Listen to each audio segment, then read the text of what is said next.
Muy buenas noches, mi nombre es Juliet Vanessa Mina Betancourt, soy estudiante de Derecho de quinto semestre de la Fundación Universitaria de Popayán. En este momento voy a hacer un video para la materia Procesal Civil Especial del docente Néstor Javier Sarria Ordóñez. Voy a hacer un análisis jurisprudencial de la sentencia AC 530 de 2016. Esta sentencia es una sentencia de la Corte Suprema de Justicia de la Sala de Casación Civil. El magistrado ponente es Ariel Salazar Ramírez. Este es un recurso extraordinario de casación interpuesto contra la sentencia de segunda instancia proferida por el Tribunal Superior de Barranquilla. En este caso, Yolanda Pinto de Fris, Peter Fris, Vanessa Clever y su hijo menor demandaron a la Flota Angulo Limitada para que se declare responsable civil y contractualmente por los perjuicios materiales por lucro cesante y daño emergente, por los daños morales, psicológicos y patrimoniales y a la vida en relación que fueron causados a raíz del accidente que padeció la señora Yolanda cuando se encontraba como pasajera de uno de los vehículos de la empresa demandada. Entre los hechos relevantes se puede destacar el accidente ocurrido debido a un giro rápido por el automotor, en donde la demandante fue lanzada al pavimento y pues ella sufre daños severos neurológicos que le implican su disminución física, en donde pues ella es una persona activa en pleno uso de sus funciones y pues a raíz del accidente ella requiere de por vida una persona, una enfermera cualificada que la atienda, y pues en este caso se ve afectado el patrimonio de su hijo, que ha tenido que asumir los gastos y trasladar a vivir a su madre junto con su esposa y su hijo. En el trámite de las instancias, una vez corrido el traslado, la parte demandada se opone a las pretensiones y formula las excepciones, entre ellas la culpa exclusiva de la víctima, la inexistencia de la obligación, la ausencia de la prueba del daño pretendido, entre otras, en donde alega que el accidente ocurre por culpa de la actora, porque ella se encuentra con las manos ocupadas y con un paraguas y un bolso, y pues en ese caso no se estructuran bien los elementos de responsabilidad y tampoco existe una prueba del daño. En este caso se llama garantía a la aseguradora, que en este caso es la Seguros del Estado S.A. La citada compareció y propuso las excepciones de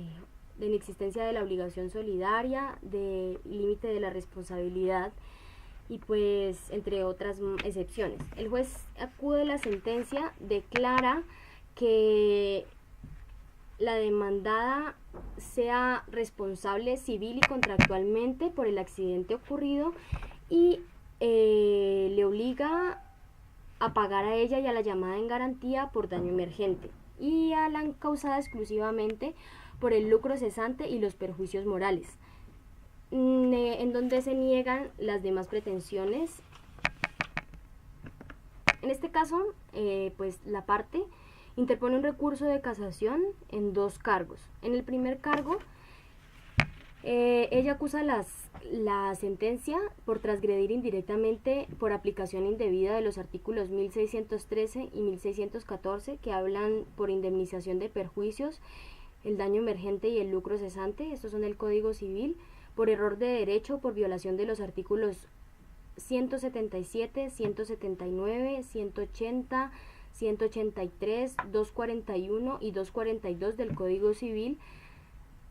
del Código del Procedimiento Civil, puesto que el lucro cesante y el daño emergente negado por el tribunal sí fueron acreditados. En este caso, pues los artículos que cité anteriormente hablan sobre la carga de la prueba solicitada de oficio o a petición de parte,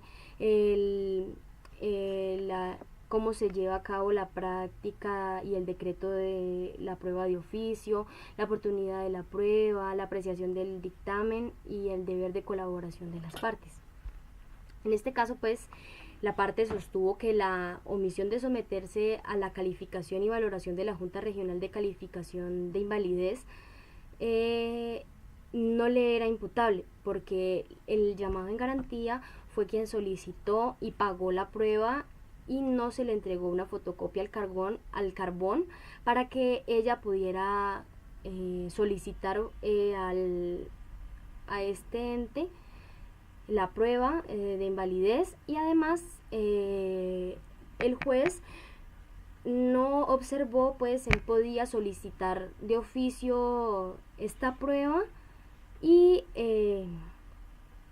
además que tampoco se tuvieron en cuenta las demás pruebas aportadas en las que se pues apoyó el acuo, en donde se demostraba el estado de salud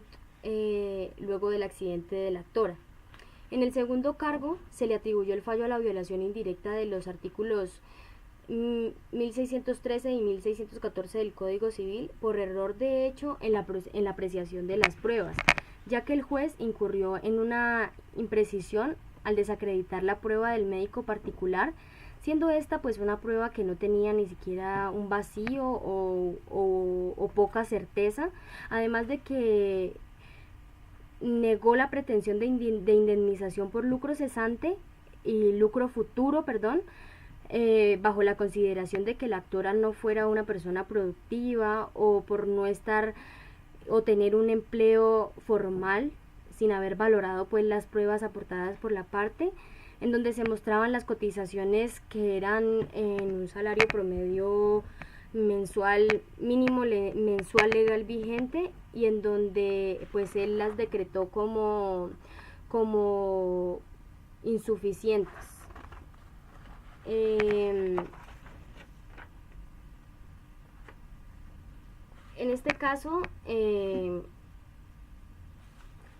la Corte pues explica que una de las características esenciales del medio de defensa extraordinario de la casación es que en virtud de este, no todo desacuerdo o inconformidad que se tenga contra un fallo permite pues que se realice un examen de fondo, y pues es necesario que esto pues sea algo que se lleve sobre las causales taxativamente previstas por la ley. Entonces aquí encontramos un problema jurídico, uno de los problemas jurídicos, que es que si los hechos y fundamentos de derecho pueden ser tomados de forma general dentro de una demanda de casación. Y en este caso podemos responder que no, porque pues la admisibilidad de la demanda está sujeta a la regularidad de los elementos formativos y al cumplimiento de todos los requisitos que se expresan en el artículo 374 del Código del Procedimiento Civil, que es claro al decir que se requiere que se mencionen las partes, que se mencione la sentencia en cuestión, que se debe elaborar una síntesis de los hechos y del proceso pues en materia de litigio, y formular pues cuáles son los cargos usados en contra de la decisión, que deben ser pues de forma clara, precisa, y no pueden ser basados nunca en generalidades. Para esto no solo basta pues invocar las disposiciones de referencia, así como lo está haciendo la parte, sino que es necesario que se ponga de precedente la manera en cómo el sentenciador fue que transgredió pues esas normas que él está haciendo ver como transgredidas. Como otro problema jurídico tenemos pues si son realmente normas sustanciales los artículos 1613 y 1614 del Código Civil. En este caso, pues según la Corte, son normas sustanciales todas aquellas que en razón de una situación fáctica concreta declaran, crean, modifican o extinguen relaciones jurídicas pues también concretas entre las partes que están implicadas en el proceso, por lo que estas normas no tienen una naturaleza pues sustancial, porque estas son las que se limitan a definir fenómenos, o sea, estas normas que él está citando solo se limitan a definir fenómenos jurídicos o a descubrir elementos o a hacer enumeraciones, o de pronto tampoco tienen las disposiciones ordenativas o reguladoras pues un carácter sustancial, ¿no? Entonces, en razón a esto, esas no son normas sustanciales y en el caso concreto no se dan cumplimiento al artículo 374 del Código Civil, del Código del Procedimiento Civil, que habla sobre los requisitos de la demanda de casación de una manera adjetiva, siendo el artículo el artículo 1613 un artículo que solo contiene lo que comprende pues la indemnización por perjuicios,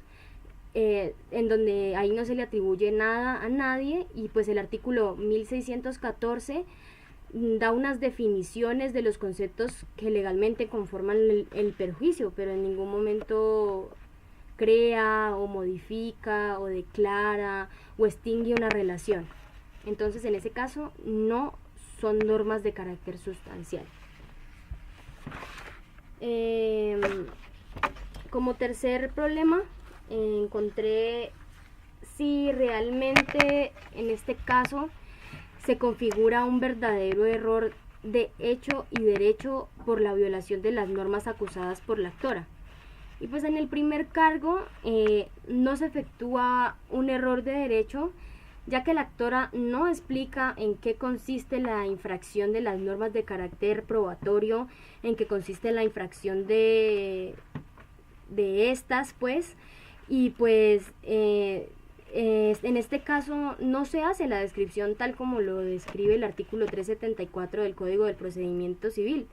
Y por eso, en este caso, es claro que el presunto yerro alegado no tiene nada que ver con las normas que regulan la aportación, admisión, producción o estimación de la prueba, que es lo que realmente configura el error de derecho. En el segundo cargo sucede algo similar, porque la actora tan solo se limita a efectuar un análisis que la conduce a